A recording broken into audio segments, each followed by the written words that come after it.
Hi there. I recently saw on social media a video of this mom that she was talking about her son. He bullied another girl.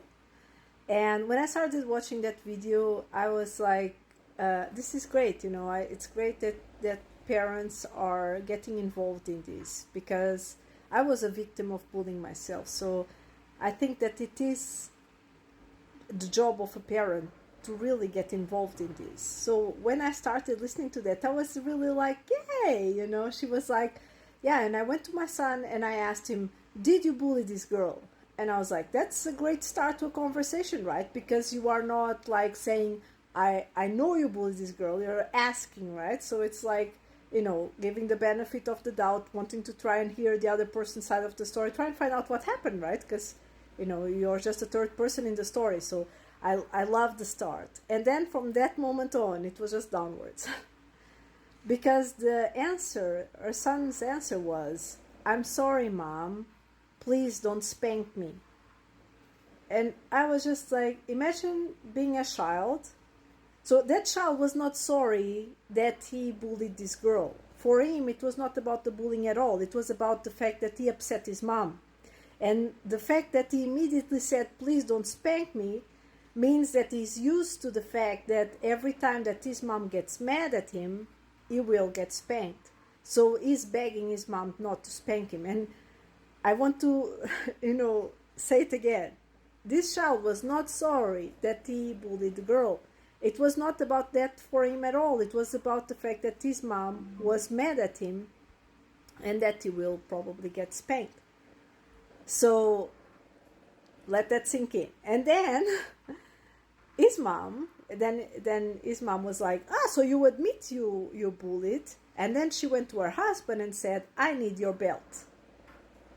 And she didn't say what happened afterwards, but you can immediately see like what's happening. And I truly, truly hope that one day everywhere in the world spanking is considered a crime, right? Because I'm very much against physical violence. But anyway, then this mom went with the child to buy a present for the girl. And then they went to visit the girl, and she forced him to apologize to the child, to the girl. And she said, and you better mean it. So in that moment, that child learned that it's really important to pretend, right? Because again, the mother did not address the limiting beliefs of that child. She did not address the feelings of the child. She did not address what on earth made him bully another person, right? She didn't address that at all. So those feelings, that dislike or even hate that kid has for that girl, is still there, right? Right now, he's in this mode where he really needs to make sure that his mom is no longer mad at him and is willing to do anything not to get spanked.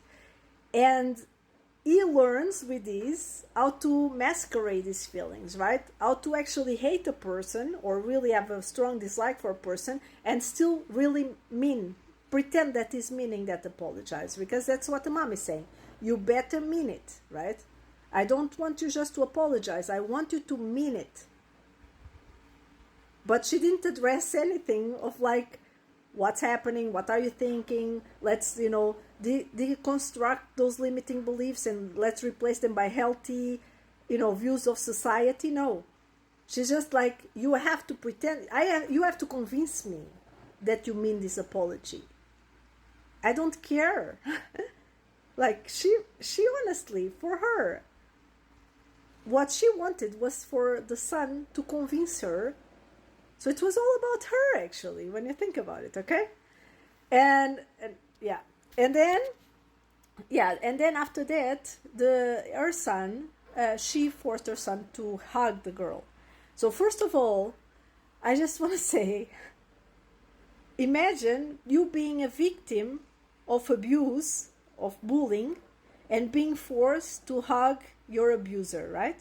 It's like telling a victim that just because someone apologized and they hugged you, now you're friends. I don't think that that's fair. to ask a victim to go through that, and it should be the victim's choice whether they even want to hug or be close to this person, right? So that's the first thing. And the second thing is that kid, because again, we didn't address the limiting beliefs, we didn't address their feelings, their thought pattern, what even made them do that, they still have all that inside of them, right? So they are now even feeling more angry at this girl, right? So imagine what this kid will do to this girl when no one is watching. Because what this boy learned was that first, if I screw up, I definitely cannot come to my mom, because I will be in even bigger problems, probably get spanked. So I always have to hide my mistakes from everyone. Second, he learned how to masquerade his feelings and pretend that is actually being very honest and loving and caring, when in fact it's not at all what he's feeling inside. And third, he learned that the most important thing is to hide. So, because of course, if he did that, it's because he believes that what he did is right? Because again, we didn't address the limiting beliefs. So it's about, the most important part is that no one finds out. So if I'm doing something that I find that it's okay, but I know other people are not agreeing with, especially if it's my mom, then I really have to make sure that she won't find out. So how to get away with things, basically. So this is what this boy learned. And what did the girl learn? The girl learned that when something bad happens to me, I shouldn't tell an adult, because if I do, bad things will happen, because I'm sure she was bullied even harder when no one was looking,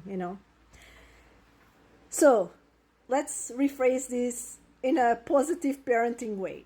So in positive discipline, you always do two things. You connect, and then you correct.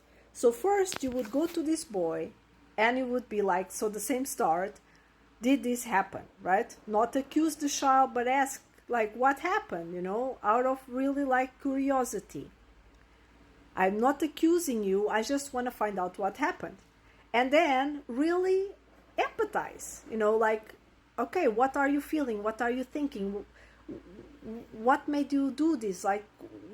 Tell me your side of the story, and really empathize and say, you are not a monster for feeling these things. Everyone feels this way sometimes. Maybe he's feeling anger, maybe he's feeling jealousy, maybe he has some limiting beliefs, maybe he was taught you just wanted to look cool in front of other kids. It doesn't matter.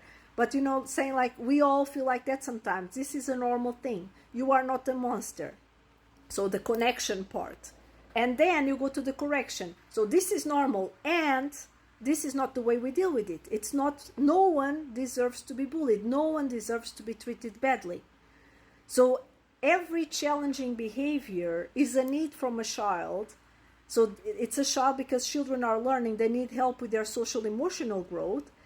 So they are feeling or thinking something, and they don't know how to act in a healthy way with it, because they are still growing, they are still learning.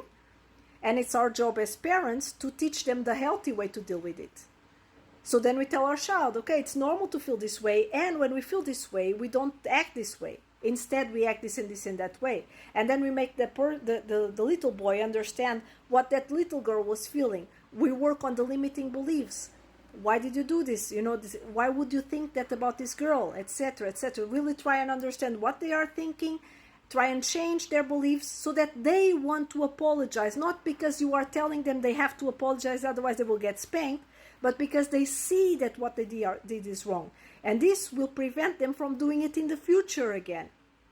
You need to attack the inside, what's happening inside, if you want to see change. Otherwise, you will only see a child that will behave out of external motivation, and when you're not there to watch it, they will continue doing it. So it's really important that we go through the intrinsic motivation instead of external validation or fear or whatever. Bye.